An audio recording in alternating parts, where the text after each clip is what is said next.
வணக்கம் ஆடிட்டர் கிருஷ்ணன் பேசுகிறேன். இன்னைக்கு சிஏ இன்டரோட மே 2024 எக்ஸாமோட ஃபர்ஸ்ட் பேப்பர் அக்கௌண்ட்ஸு. இதுதான் நியூ சிலபஸோட ஃபஸ்ட்டு எக்ஸாம் அப்படின்னு சொல்லும்போது பேப்பர் எப்படி இருக்கும் அப்படின்றது எல்லாருக்கும் ஒரு ஆங்ஸைட்டியாக இருந்தது. ஆக்சுவலி நம்ம நினச்சது என்னென்னா பேப்பர் ரொம்ப ஈஸியாக இருக்கும் அப்படின்னு சொல்லிட்டு நினச்சிருந்தோம். ஆனால் இன்னைக்கு பசங்கள்கிட்ட பேசும்போது அப்படிலாம் இல்லை. ஆக்சுவலி பேப்பர் வந்து ரொம்பவுமே டஃப்பாக தான் இருந்திருக்குது.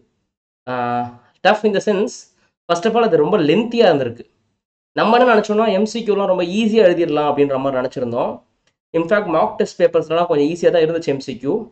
இந்த மெயின் எக்ஸாமில் இருக்கிற எம்சிக்யூவில் வந்துட்டு 20லேருந்து 22 மார்க் எடுத்தாலே பெரிய விஷயம் அப்படின்ற மாதிரி தான் இருந்திருக்கு. அதே மாதிரி டிஸ்கிரிப்டிவுமே கூட ஒரு 10லேருந்து 15 மார்க் எழுத முடியாத டைம் இல்லை அப்படின்ற மாதிரி தான் நிறைய பேருமே ஃபீல் பண்ணாங்க. ஐசிஏ புக்லேருந்து அப்படியே லிஃப்ட் பண்ணாங்களா அப்படின்னு கேட்டால் ஜென்ரலாக நிறைய எக்ஸாம்ஸில் ஒரு 25 to 30 மார்க்ஸ் கொஞ்சம் அப்படியே லிஃப்ட் பண்ணுவாங்க. சில எக்ஸாம்ஸ்லாம் 40 மார்க்ஸ்லாம் அப்படியே லிஃப்ட் பண்ணியிருக்காங்க. இந்த தடவை நான் பசங்கிட்ட கேட்கும்போது அப்படி எதுவும் தெரியல, கொஞ்சம் எல்லாமே லிஃப்ட் பண்ணியிருக்காங்கனாலும் கொஞ்சம் ட்ரிக்கியாக இருந்து கொஞ்சம் அட்ஜஸ்ட்மெண்ட்ஸ் வச்சுருக்காங்க. ஸோ ஈஸியாலாம் மார்க்லாம் ஸ்கோர் பண்ணிட முடியாதுன்ற மாதிரி தான் சொல்கிறாங்க.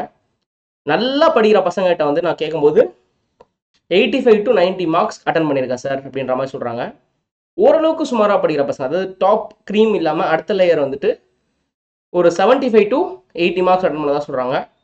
அதுக்கு அடுத்த லேயர், அதாவது நம்ம கிளாஸ் டெஸ்ட்டில் 90 அளவுக்கு, அதாவது 85 அளவுக்கு வாங்குற பசங்களே வந்துட்டு தே ஆர் எக்ஸ்பெக்டிங் ஒன்லி 70, அவ்வளோதான். கிளாஸ் டெஸ்ட்டில் 70 வாங்குற பசங்க தே ஆர் எக்ஸ்பெக்டிங் ஒன்லி 55, அதாவது 15 மார்க்ஸ் நம்ம கிளாஸ் டெஸ்ட்லலாம் எழுதி நம்மளே டஃப்பாக தான் கரெக்ஷன் பண்ணுவோம். நம்ம நினச்சோம் ஜென்ரலாக, சரி ஓகே இங்கே என்ன மார்க் வாங்குங்களோ இதோட 5 மார்க் கம்மியாக வாங்குவீங்க மெயின் டெஸ்ட்டில் அப்படின்ற மாதிரி நினச்சோம். அது அப்படியே நிறைய ரிவர்ஸ் ஆகிருக்குது.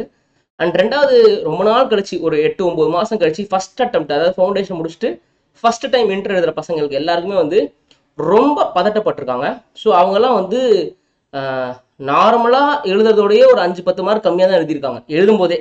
ஸோ மார்க்கும் அதோட கம்மியாக வரதுக்கான வாய்ப்பு இருக்குது. ஸோ கொஸ்டின் பேப்பரும் ஓரளவுக்கு லென்த்தி, கொஸ்டின் பேப்பரும் கொஞ்சம் டஃப்பு, பேப்பர் பேட்டர்னும் டிஃப்ரெண்ட்டு, ஆல்ரெடி எம்டிபியில் கேட்ட மாதிரியோ ஆர்டிபியில் கேட்ட மாதிரியோ கேட்கல. ஸோ எல்லாமே இவங்களுக்கு வந்து கொஞ்சம் புதுசாக இருந்திருக்கு. பட் ஃபெயில் ஆகிற அளவுக்கு இது மோசமான பேப்பர் கிடையாது. ஒரு 50 to 55 வந்துடும். அடுத்தது லா கண்டிப்பாக ஈஸியாக இருக்கும், கவலையப்படாதீங்க. லாவில் துவம்சம் பண்ணலாம், சூப்பராக மார்க் வாங்கிடலாம். லாவில் யூ கேன் எக்ஸ்பெக்ட் எக்ஸம்ஷன். அக்கௌண்ட்ஸில் எக்ஸம்ஷன் டஃப்பாக இருக்கும், ஆனால் ஃபெயில் ஆகிற பேப்பர் கிடையாது. ஒரு 50 to 55 எக்ஸ்பெக்ட் பண்ணலாம் அப்படின்ற மாதிரி தான் நிறைய பேர் சொல்கிறாங்க. பார்ப்போம். All the best.